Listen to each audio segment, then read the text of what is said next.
수요 기도회 가운데 우리 함께 하시는 여러분들을 축복합니다. 우리가 지난 주일에 이어서 우리가 같이 말씀을 보고 있습니다. 창세기 41장 25절에서 36절 지난 주일에 같이 나누었던 말씀인데, 이 말씀을 통해서 요셉이 어떻게 합니까? 바로의 꿈을 해석하는 장면이 나옵니다. 근데 요셉이 바로 앞에서 뭐라고 말하느냐? 자신의 능력을 말하지 않고 하나님을 말하는 거예요. 꿈을 네가 잘 해석한다고 하는데 내 꿈이 이러하니 해석해 보라, 그렇게 이야기하는데 요셉이 뭐라고 말합니까? 하나님께서 바로에게 하실 일을 보이실 거고 하나님께서 그렇게 하실 겁니다, 그렇게 이야기하면서 가르쳐 주는 거예요. 하나님이 이 바로에게 하실 일을 보이고 하나님께서 말씀하신 일 어떻게 합니까? 반드시 이루어지게 하고, 말씀 들은 사람은 뭐 해야 되는 거예요? 준비해야 함을 우리가 나누었습니다. 그리고 오늘은 그 이후의 장면을 같이 한번 보려고 합니다. 요셉의 말을 들은 이 바로와 신하들의 반응이 어떠합니까? 그러니까 해몽만 들을 줄 알았는데 거기에 대한 어떻게 대처해야 되는지 그것에 대해서 아주 자세하게 들었습니다. 그러고 난 다음에 이 바로와 모든 신하들의 반응은 첫 번째로 하나님께서 세우신 사람으로 알게 하고 보게 하더라라는 거예요. 우리 37절에서 39절까지 말씀 보겠습니다. 바로와 그의 모든 신하가 이 일을 좋게 여긴지라 바로가 그의 신하들에게 이르되 이와 같이 하나님의 영에 감동된 사람을 우리가 어찌 찾을 수 있으리요 하고 요셉에게 이르되 하나님이 이 모든 것을 네게 보이셨으니 너와 같이 명철하고 지혜 있는 자가 없도다. 아멘. 이 요셉이 꿈 해석과 그리고 그 꿈이 어떠한 꿈인지에 대해서 명확하게 설명을 해줘요. 그리고 어떻게 대처해야 되는지까지도 가르쳐 줍니다. 자, 그런데 그 모든 것들을 들었을 때 바로와 모든 신하들이 어떻게 합니까? 좋게 여긴지라 라고 말씀하고 있어요. 여기서 좋게 여기다라는 말은 원어로 따바르라는 단어인데, 이 요셉이 지금 말하는 해몽뿐만 아니라 그가 이 구체적인 대비책들 그리고 바로의 신하들에게 구체적으로 설명하는 모든 것들이 이 바로와 신하들이 들었을 때에 매우 합리적일 뿐만 아니라 탁월하게 받아줬다라는 거예요. 그래서 그들이 어떻게 고백합니까? 38절에 이와 같이 하나님의 영에 감동된 사람을 우리가 어찌 찾으리요? 그렇게 말하는 거예요. 그리고 동시에 너와 같이 명철하고 지혜 있는 자가 없다 그러면서 이 바로와 신하들이 요셉에 대해서 두 가지로 평가합니다. 첫째는 이와 같이 하나님의 영에 감동된 사람을 우리가 어찌 찾으리요? 라는 거예요. 이 보디발의 집에서도 그랬고 또 감옥을 담당하던 자도 그랬습니다. 뭐냐? 요셉을 보면서 뭘 보았어요? 하나님께서 함께 하심을 그들이 보았다라는 거예요. 그리고 그 함께 하심이 어떻게 나타났습니까? 형통케 하심으로 나타나더라. 그래서 그들이 어떻게 하나요? 이 요셉에게 모든 걸 맡겨버려요. 둘째로 하나님이 모든 것을 보이신 사람이다 라고 말하고 있어요. 이 바로와 신하들은 요셉을 통하여 하나님을 인정하게 될 뿐만 아니라 이 요셉이 어떠한 사람이다, 하나님이 그렇게 알려주시는데 하나님이 그렇게 보여주시는데 너만큼 지혜롭고 명철한 사람이 있겠느냐, 그렇게 인정하게 되더라라는 거예요. 여기서 우리가 주목해야 될 게 있습니다. 뭐냐? 요셉이 스스로 자신을 증명한 것입니까? 아니에요. 요셉은 나는 하나님의 사람입니다, 그렇게 한 겁니까? 아니에요. 나는 명철하고 지혜 있는 사람입니다, 그렇게 자신을 높인 것도 아니에요. 요셉이 무엇을 말했습니까? 내가 아니라 하나님께서 대답하실 것입니다. 하나님께서 하실 일을 보이십니다. 그렇게 하였다라는 거예요. 그리고 그가 스스로 뭐라고 말하나요? 내가 이 일에 적격인 사람입니다, 그렇게 말했습니까? 아니에요. 요셉을 보면서 보디발도 하나님이 함께 하시는 사람, 감옥에 있는 간수장도 요셉을 보면서 하나님이 함께 하시는 사람, 그리고 바로와 신하들도 어떻게 합니까? 이와 같이 하나님의 영에 감동된 사람이 우리가 어찌 찾을 수 있겠느냐? 너만큼 하나님의 영에 감동된 사람 없다. 너만큼 명철하고 지혜 있는 자가 없다. 그렇게 말하는 거예요. 자, 그러면 우리가 앞에 나왔던 이 보디발의 집에서의 일, 요셉이 어떻게 있었습니까? 그 집에 있으므로 하나님의 함께 하심이 있었고, 그 다음에 그 함께 하심이 형통함으로 나타났어요. 그래서 보디발의 집이 복을 받았어요. 또 감옥에 갇혔습니다. 근데 간수장이 뭘 봤습니까? 하나님의 함께 하심을 보한 거예요. 그리고 난 다음에 형통함으로 나타나고, 그래서 간수장이 전 옥을 요셉에게 맡기는 일이 있었다라는 거예요. 그러면 지금 바로와 그의 신하들이 이 요셉을 보고 뭐 하는 거예요? 야, 너와 같이 하나님의 영에 감동된 사람 어디서 찾을 수 있겠냐? 응? 하나님께서 너에게 보이셨으니 명철과 지혜 있는 자 너보다 어디 있겠느냐? 그러면 어떻게 될까요? 예, 모든 것들을 요셉에게 맡기게 되는 거예요. 하나님께서 함께 하시는 사람은 결국에는 뭐합니까? 드러나게 되어 있는 거예요. 그러므로 믿음의 사람은 자기 증명에 매달리면 안 돼요. 내가 이렇다고 주장하면 안 돼요. 오히려 드러나게 하시는 분, 하나님께서 낮추시면은 낮아져 있고, 언젠가 하나님이 세우실 그때까지 뭐 하는 거예요? 과정들을 거쳐가면서 하나님의 그 만들어 가심을 누려야죠. 성경에 보면 제가 좋아하는 말씀 중에 하나가 베드로 전서인지 사실 이 빌립보서인지 기기 가물가물한데 뭐냐? 베드로 전서 같아요. 뭐냐면은 하나님께서 낮추실 때가 있고 하나님께서 높이실 때가 있는데, 그때까지 뭐 하는 거예요? 전능하신 하나님의 손 아래 있으라라는 거예요. 때가 되면 너희를 높이시리라. 요셉이 어떻게 했습니까? 자기를 증명하려고 했어요. 자기의 억울함을 나타내려 했어요. 그리고 자기의 지식을, 자기의 지혜를 뽐내려고 했습니까? 아니에요. 그죠? 하나님 앞에 하나님과 함께함을 하기 위하여 뭐 했어요? 하나님 앞에서의 삶을 살아갔다라는 거예요. 사람 줄이 알아주지 않는다고 섭섭해하면 됩니까? 안 돼요. 상황 환경과 여건이 풀리지 않는다고 좌절하면 됩니까? 안 돼요. 오히려 어느 자리든지 하나님 앞에 신실하게 살아가는 저와 여러분 되시길 축복합니다. 이어서 두 번째로 애굽을 다스리는 과정까지 가게 되더라라는 거예요. 애굽을 다스리게까지 하는 그 자리까지 하나님께서 세우시는데, 그 과정들을 통과하고 나니까 거기에 세우시더라라는 겁니다. 우리 40절에서 43절 말씀 읽겠습니다. 너는 내 집을 다스리라. 내 백성이 네 명령에 복종하리니 내가 너보다 높은 것은 내 왕자뿐이니라. 바로가 또 요셉에게 이르되 내가 너를 애굽의 온 땅의 총리가 되게 하노라 하고 자기 인장 반지를 빼어 요셉의 손에 끼우고 그에게 세마포 옷을 입히고 금사슬을 목에 걸고 자기에게 있는 복음 수레에 그를 태우매 무리가 그의 앞에서 소리 지르기를 엎드리라 하더라. 바로가 그에게 애굽 전국을 총리로 다스리게 하였더라.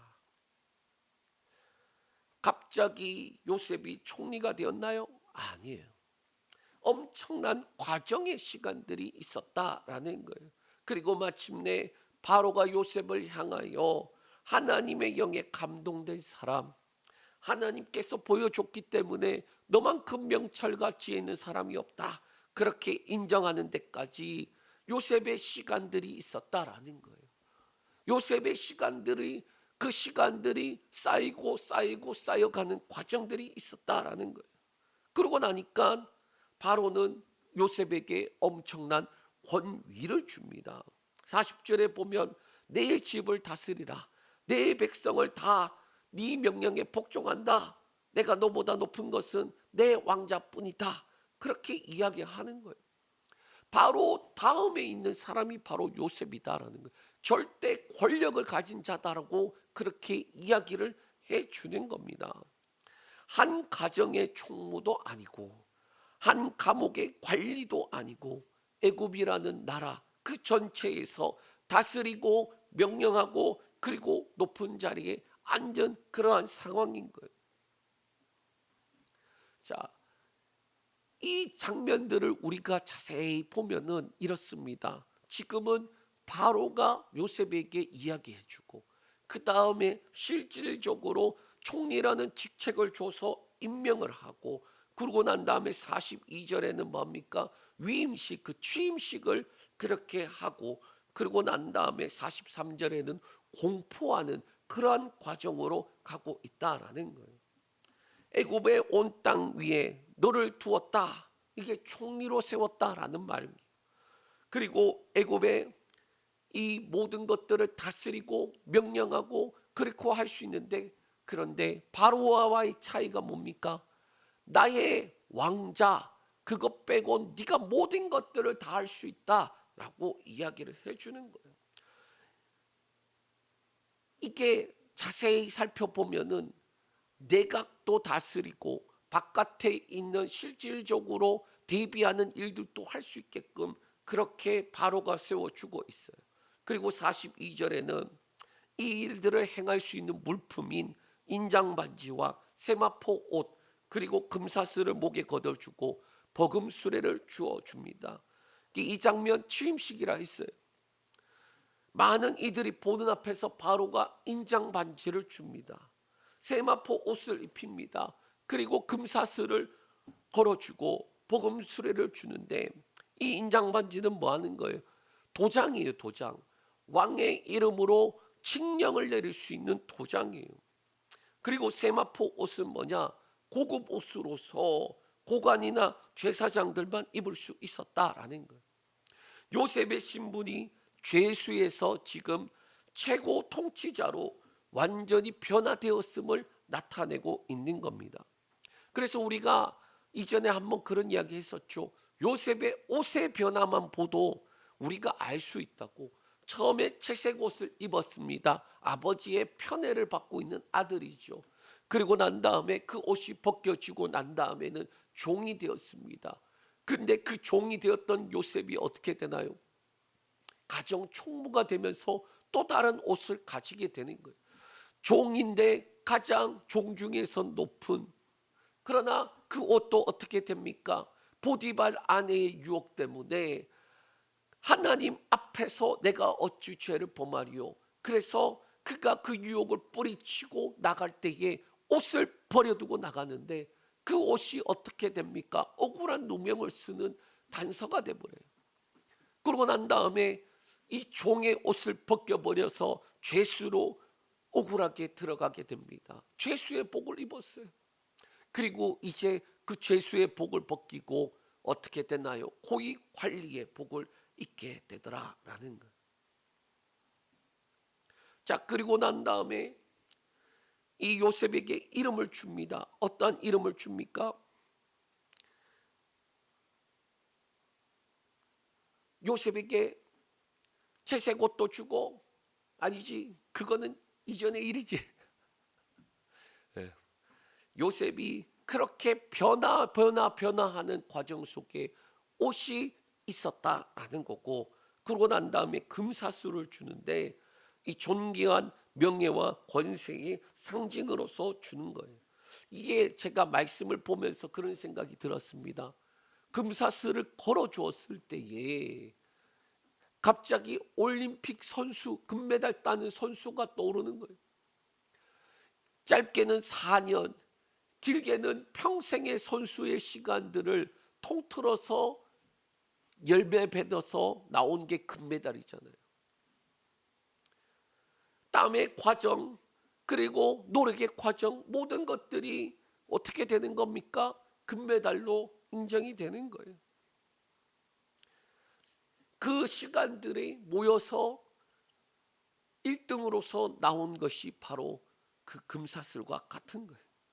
그리고 42절은 이 한 절 안에 11단어를 사용하면서 그 과정을 매우 상세하게 설명하고 있습니다. 왜 이렇게까지 상세하게 설명을 할까요? 이 사건이 아주 특별한 사건이다라는 거예요. 아주 이례적인 일이었다라는 겁니다. 그리고 어떻게 합니까? 요셉에게 버금 수레를 주는 거예요. 자, 으뜸 수레가 첫 번째 수레, 버금 수레가 두 번째 수레인 거예요.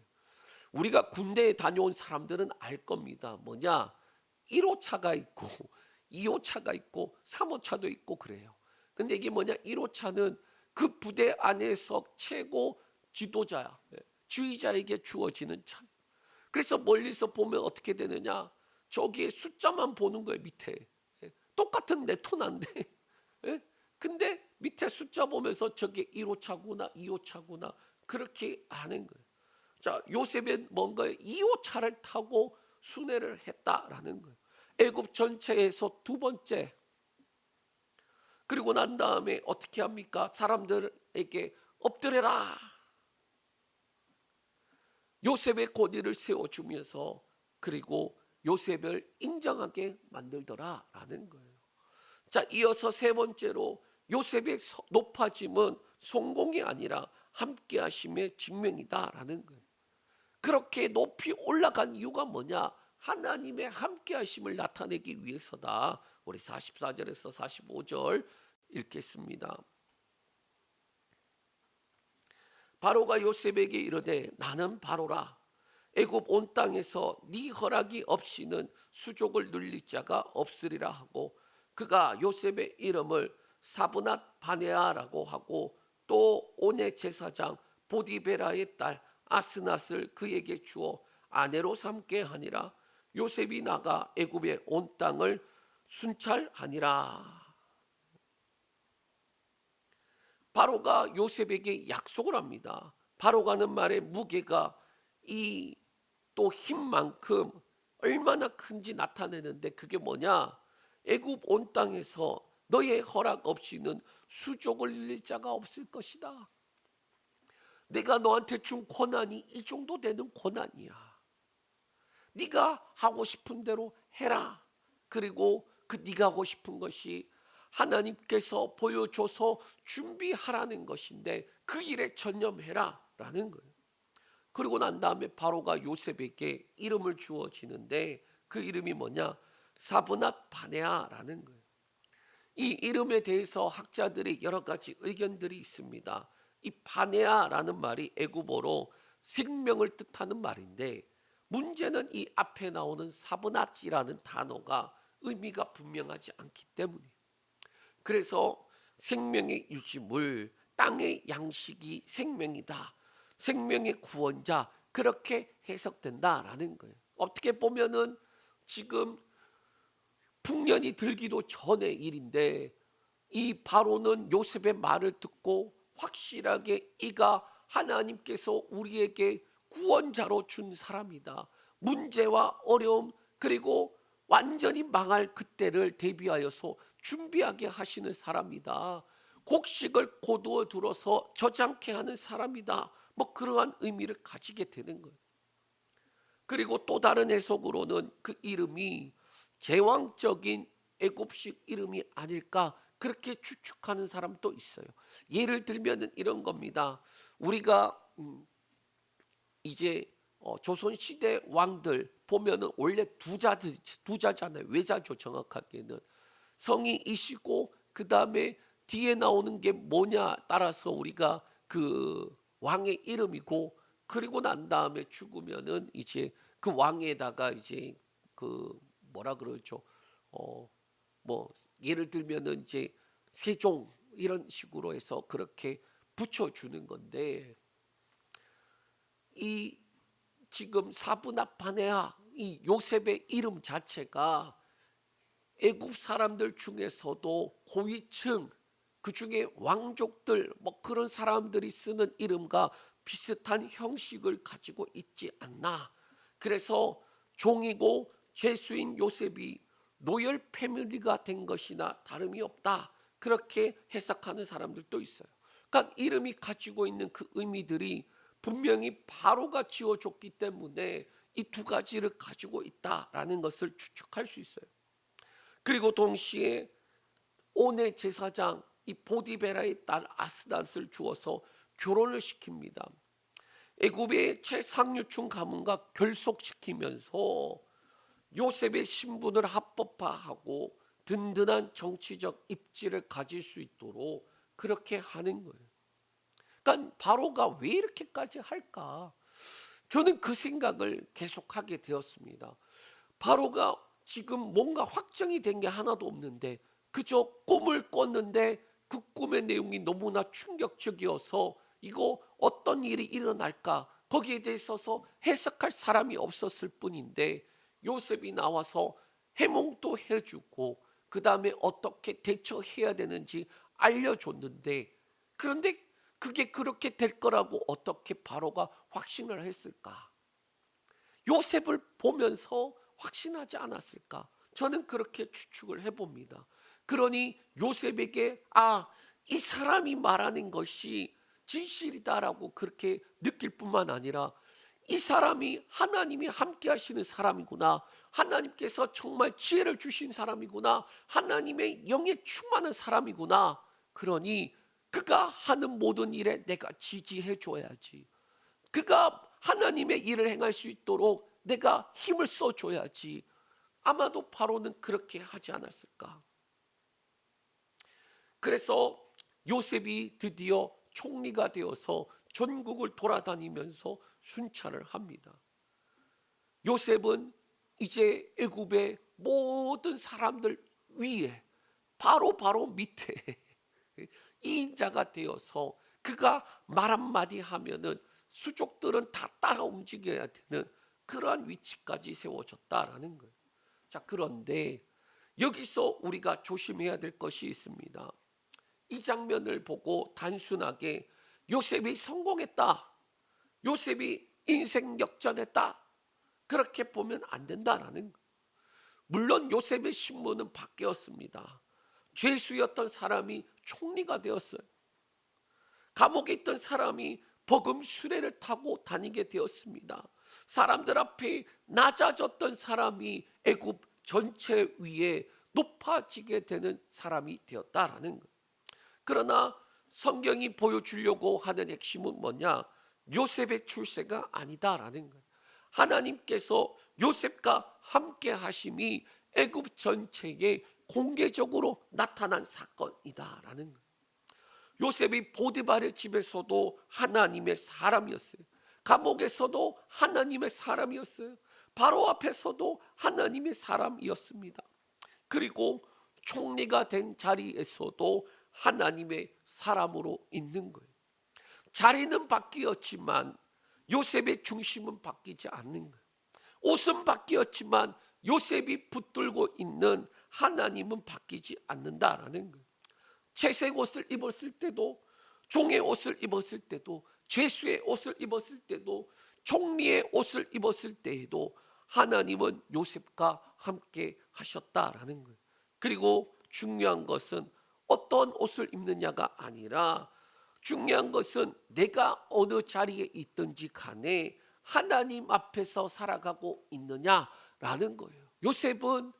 요셉의 기준은 하나님 앞에서라는 거예요. 우리가 알고 있는 코람데오라는 그 단어입니다. 말씀을 정리합니다. 오늘 본문은 요셉이 총리로 세워지는 장면이에요. 그런데 그 장면을 보면은 꿈을 이루었다, 그렇게 생각할 수 있는데, 그러나 꿈이 이루어진 게 아니에요. 아직 아니에요. 이제 전반전이 세워지가는 과정 속에 있었고, 이제 후반전인 하나님께서 보이신 대로 준비하여 하나님의 말씀을 이루는 그 열매가 남아 있다라는 거예요.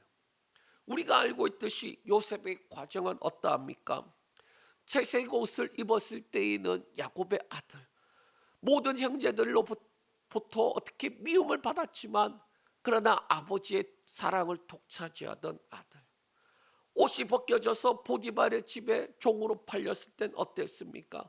종이었지만 그러나 그의 모습이 종이었다 할지라도 하나님이 함께 하시는 사람으로 눈에 띄었던 사람, 또 보디발 아내의 유혹에 하나님 앞에 어떻게 내가 죄악을 행하겠는가 그러면서 유혹을 받았을 때에 그 유혹을 떠나기 위해서 옷을 버려두고 도망친 사람, 그리고 그 옷 때문에 억울하게 누명쉬고 재수가 되었던 사람, 감옥에 갇혀서 이제 꿈 때문에, 꿈을 해몽해 준 것 때문에 2년간 묻혔었지만 다시금 바로 앞에 서서 그가 하나님으로부터 어찌 이렇게 영감을 받은 사람, 하나님의 영에 감동된 사람을 우리가 보겠는가? 너는 하나님의 영에 감동된 사람이다. 하나님이 함께 하시는 사람을 뛰어넘어 하나님의 영에 감동된 사람으로 인정받더라 라는 거예요. 바로가 요셉에게 뭘 줍니까? 인장반지와 세마포와 금사슬을 두르게 하고 사브나 바네아라는 새 이름을 주고, 그리고 오네 제사장 보디베다의 아들 아스낫을 줘서 결혼시켜 정치적 입지까지 세워주고, 바로가 공식적으로 선포함으로 하나님이 보이신 일, 하나님께서 준비하라 하시는 일, 그 일을 준비하는데 위치까지 갔더라라는 거예요. 우리는 자꾸 외형의 변화만 봅니다. 요셉의 옷들의 변화만 보고 있어요. 그러나 성경은 옷들의 변화와 상관이 없이 하나님께서 요셉과 함께 하심과 요셉이 하나님 앞에서 삶을 살아가고 있는 부분에 나타나더라. 그것이 함께 하심이 형통함으로 나타나고 하나님 앞에서의 삶이 하나님의 인자가 더하심으로 은혜로 나타나다가 끝내 어디까지 갑니까? 하나님의 영에 감동된 사람까지 간 거예요. 우리는 자리를 중요하게 생각합니다. 내가 어떤 자리에 있는지, 사람들이 나를 어떻게 쳐다보는지. 그런데 오늘 말씀은 우리에게 이렇게 묻습니다. 어느 자리에 있는가 보다 하나님 앞에 살아가며 하나님과 너 함께하니, 상황 환경과 여건이 아닌 상황 환경과 여건이 너에게 도움이 되지 않고 오히려 가는 걸음을 가로막나 할지라도 너는 하나님과 함께하는 삶을 살아가고 있니? 낮은 자리에 있다라고 낭망하거나 실망하지 마라. 아무도 알아주지 않는다고 낭망하거나 실망하지 마라. 억울하다고 답답하고 좌절하지 마라. 하나님이 나를 잊었다라고 그렇게 포기하지 마라. 요셉이 구덩이에 있었어도 하나님이 함께 계셨고, 보디발의 집에 있었어도 함께 계셨고, 죄인이 되어서 감옥에 갇혔어도 하나님이 함께 하셨고, 그리고 하나님의 때가 묻힌 것처럼 술 맡은 간원장이 잊어버렸을 때에 2년의 시간이 지나가 버리는 그 시간 속에서도 하나님이 함께 하셨다라는, 그리고 하나님의 때에 요셉을 바로 위에 세우셨다라는 거예요. 그러므로 믿음의 사람은 자기 증명에 매달리지 않아요. 나를 나타내려고 그렇게 하지 않아요. 사람들이 알아주지 않는다고 섭섭해하지 않아요. 오히려 오늘 내게 주신 자리, 하나님 앞에서 내가 어떻게 살아갈 것인가, 나는 하나님 앞에 살아가고 있는가, 하나님이 날마다 나와 함께함으로 나의 삶의 지경을 복되게 하시는가. 하나님께서 사람을 세우실 때가 있습니다. 그때는 갑자기 어느 날 그렇게 세우시는 게 아니에요. 요셉에게 꿈을 주었을 때에 그 일방적인 꿈이 어떻게 이루어져 갑니까? 한참의 시간이 걸려요. 그 과정 속에서 요셉이 어떻게 합니까? 하나님을 신뢰하는 사람으로 바뀌어가요. 하나님 앞에 준비되는 과정으로 바뀌어가요. 그리고 하나님이 어느 순간에 그것을 행하시는 때가 오니 그 일들을 행하시더라라는 거예요. 요셉이 총리가 된 것도 요셉 한 사람의 영광을 위한 것이 아니에요. 다가올 흉년, 그래서 대비하지 않으면 망하는 거예요. 그런데 대비하라고 알려주시는 거예요. 대비하지 않으면 망하는데 대비하라고 알려주시는 거예요. 그게 뭡니까? 은혜죠. 저와 여러분도 마찬가지. 기도해야 될 여러 가지 이유 중에 뭐냐? 대비하기 위해서 기도하는 것도 필요한 거예요. 당장 내 삶이 평안하다 느낄 때에 뭐 하는 거예요? 오히려 기도해야죠. 7년의 풍년 동안에 뭐 합니까? 20%는 쌓아둬요. 저장해요. 왜? 다가올 흉년을 대비하기 위해서인 거예요. 저와 여러분이 살다 보면은 기도할 힘이 없을 만큼 지치고 막막한 일을 마주할 때에 그때가 오기 전에 뭐 해야 돼요? 기도로 쌓아놔야죠.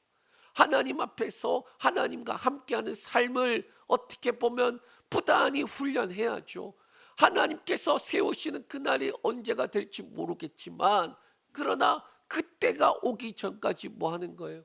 어느 때든 하나님이 부르시면은 하나님이 세우시면은 그 일을 할 수 있도록 훈련하는 거예요. 왜 우리가 훈련을 하는 겁니까? 딱 한 번의 위험한 순간 그 대비를 하기 위해서 훈련을 하는 거예요. 있을지 없을지 모르는 그 일들을 위해서 뭐 하는 거예요? 훈련을 하는 거예요. 그런데 그 훈련의 목적은 자다가도 바로 반응할 수 있도록 그 정도의 훈련을 하는 거예요.